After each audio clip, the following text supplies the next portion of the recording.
오늘 함께 나누실 말씀은 고린도전서 7장 말씀입니다. 오늘 고린도전서 7장은 바울이 결혼에 대해서 어떻게 하는 것이 좋겠다라고 이렇게 권하는 내용입니다. 그런데 이 내용에 보면 권유하는 이 말은 내가 명령이 아니라 허락하는 것이다 라고 하고 권유하는 내용이 있고, 또 이 말은 예수 그리스도의 이름으로 명하는 거다 라는 그 명하는 것이 있습니다. 그러니까 이 두 개를 좀 분리해서 보면 좋을 것 같습니다. 먼저 이것은 내가 허락한 거다, 명령은 아니다 라고 말한 이 부분에 대해서 살펴보겠습니다.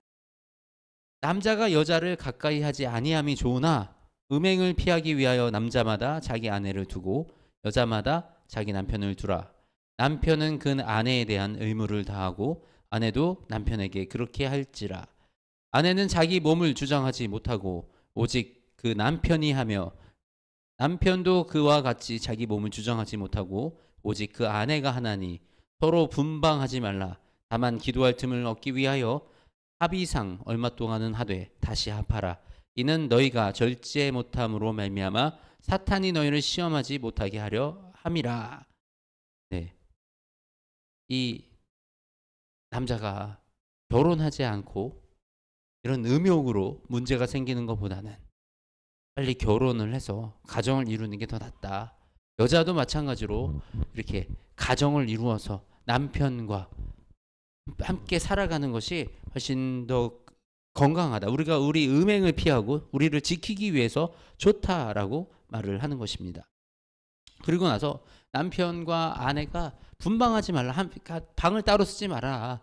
가급적이면 한 방을 쓰고, 그리고 우리 서로 이 남편도 내 몸을 내가 주장하지 못하고 아내도 내 몸을 아내가 주장하지 못한다.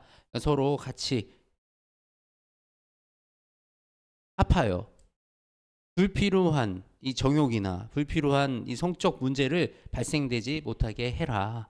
이것은 명령이 아니라 권유합니다. 허락합니다. 그런데 무엇을 명이라고 하냐면, 여자는 남편에게서 갈라서지 말고, 만약에 갈라섰으면 그대로 지내든지 다시 그 남편과 화합하든지 하고, 남편도 아내를 버리지 말고, 그리고 무엇이 명령이다라고 말씀을 하시냐면, 결혼한 자 남편에게서 결혼한 여자는 갈라서지 말고 남편도 아내를 버리지 말아라. 이것은 주님의 명령이라고 말씀하시는 것입니다. 그렇습니다. 우리가 혼자 살아도 됩니다. 결혼해서 살아도 됩니다. 물론 한 가정을 이루는 것이 주님의 섭리라고, 우리가 이 주님이 우리를 지으신 섭리대로 남자 여자가 하나 되어 살아가는 것이 아름답고 이쁘고 좋습니다. 그런데 우리가 정말 주님을 향해서 주님과 함께 주님의 신부로서 살아갈 수 있다면 결혼 안 해도 괜찮다. 복음을 전하는 그 사명을 다해서 살아가기로 결단했으면 결혼 안 해도 괜찮다라는 얘기를 하는 것입니다. 그렇지만 결혼을 한 너희 지체는 결코 헤어질 수 없다. 헤어지지 마라 라고 가르치고 있는 것입니다. 그렇지만 만약에 갈라섰으면 그대로 지내든지 다시 그 남편과 화합하든지 하라. 그렇죠. 우리가 이미 갈라졌을 수도 있어요. 이런 것들을 문제 삼고 이런 것들로 인해서 우리가 구원의 속성이 되는 것은 아닙니다. 지금 바울은 건강한 신앙생활에 대해서 가르치고 있는 거잖아요. 우리가 올바른 주님을 믿는 사람으로서 올바른 길이 무엇인지, 우리가 지향하고 나아가야 할 방향성이 어디인지 명확하게 가르치고 있는 것입니다. 남편은 여자를, 여인은 남편을 버리지 말고 서로 존중하고 하나 되어 니네가 살아가라, 이 말을 하고 있는 것입니다. 그리고 만일에 남편이 믿지 않는다고, 아내가 믿지 않는다고 그를 버리지 마라.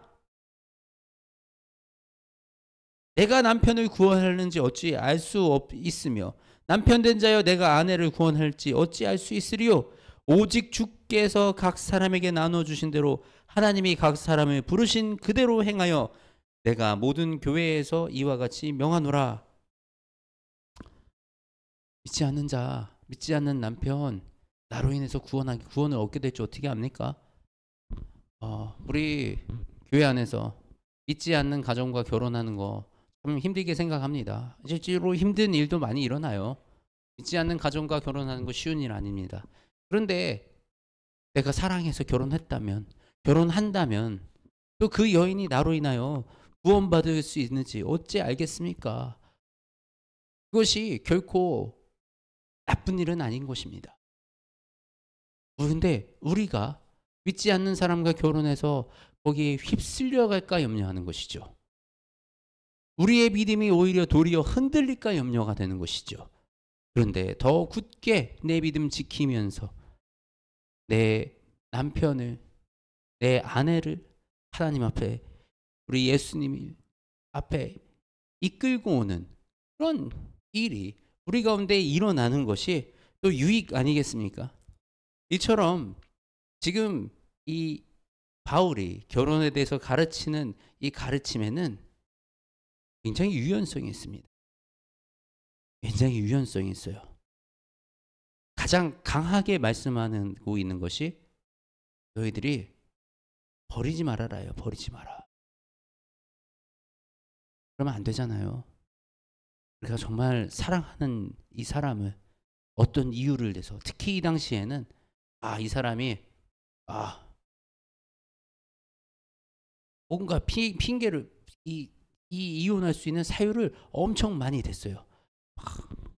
이거를 못해서 저거를 안 해서. 여인의 권리가 없을 때니까 남편이 여인을 막 그냥 내버릴 때였어요.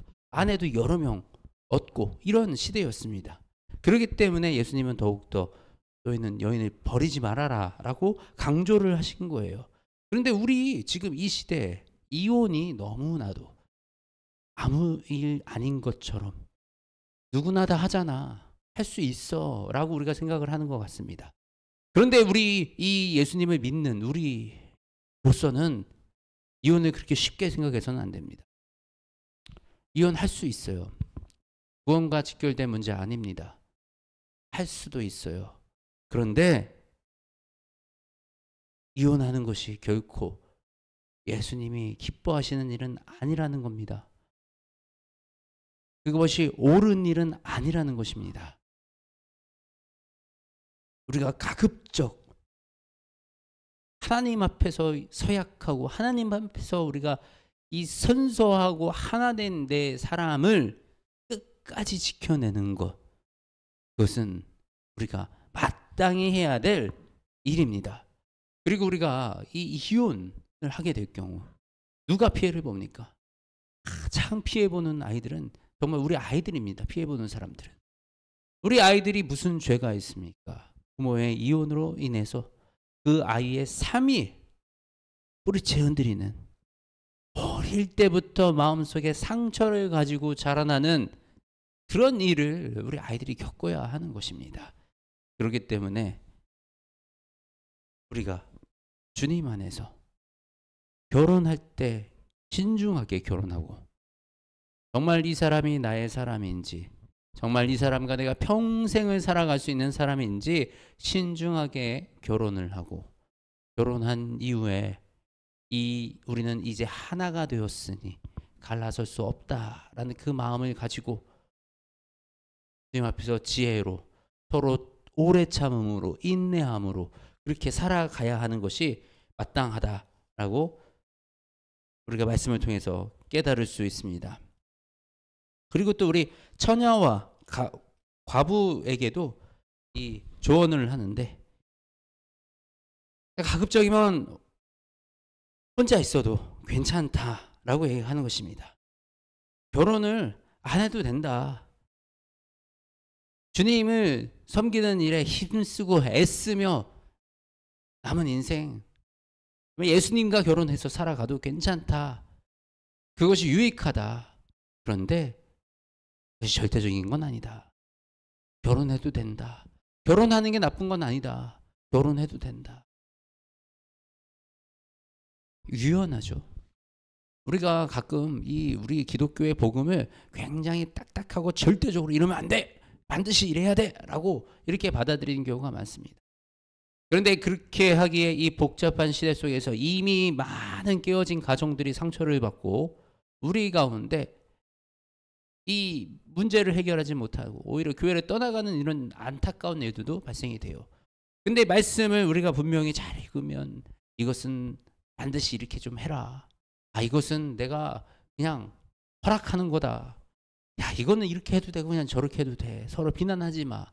중요한 것은 너희가 시험 들지 아니하고 너희가 음란에 빠지지 아니하고 너희가 건강하게 서로 사랑하며 주의 길을 걸어가는 거야. 주님을 바라보는 거야. 우리의 믿음을 견고하게 세워가는 거야. 믿음을 잃지 않는 거야. 그것이 중요한 것이라고 우리에게 말씀을 하고 계시는 것입니다. 이 결혼은 하나님이 정말 우리에게 주신 큰 축복입니다. 가정을 이루는 거, 이것은 정말 놀라운 은혜입니다. 그리고 이 가정을 통해서 우리가 하나의 교회가 세워져 가는 겁니다. 이 아이들에게 우리의 믿음을 이어나가고 이 가정을 통해서 우리가 믿음의 대를 이어나가는 정말 이 기쁘고 놀라운 하나님의 축복을 누리며 살아가는 일이 되는 것입니다. 우리가 이 상황 속에서 이런 하나님이 주신 축복을 온전하게 누리기 원합니다. 그런데 막상 결혼하고 나면 갈등도 있고요. 그리고 살아가다 보면 힘든 시간도 있고 서로 이해가 필요할 때도 있고 우리 그런 시간을 지나가게 됩니다. 그런 시간을 지나갈 때에도 정말 우리가 주님 안에서 서로를 사랑하면서 끝까지 우리가 이 믿음도 견디어내고 끝까지 우리 가정도 견디어내는, 그래서 우리가 정말 온전한 사랑과 완전한 하나님의 선하심을 이루어가는 그런 저와 여러분 그리고 우리의 가정이 되기를 정말 주님의 이름으로 축복합니다. 하나님, 우리에게 가정을 허락하여 주시고 이 가정을 통하여 이 땅에 우리가 살아가게 하시며 우리로 하여금 주님을 알게 하시어서 우리의 가정이 주님께 구원받는 가정으로 세워주심을 감사합니다. 주님께서 세워주신 이 가정, 아버지 우리가 지켜나가기 원합니다. 주님께서 세워주신 이 가정을 통하여 우리의 복음을 전하는, 우리의 복음을 자녀들에게 이어가는 그 사명을 감당하기 원합니다. 그러나 아버지, 우리 가운데 깨진 가정도 있습니다. 우리 가정 가운데 상처 입은 가정도 있습니다. 주님, 그 마음 회복하게 하여 주시고 아버지, 온전히 우리가 주님의 사랑 안에서 주님을 바라봄으로써 우리의 부족한 부분, 우리의 그 공허함을 채울 수 있도록 주님과 함께 채워나갈 수 있도록 도와주시옵소서.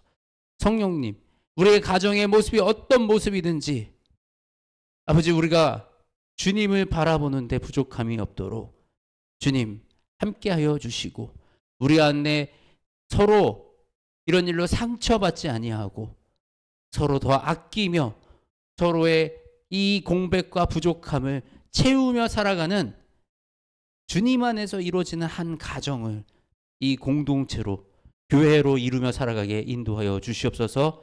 사랑이 많으신 우리 주 예수님의 이름으로 기도드립니다. 아멘.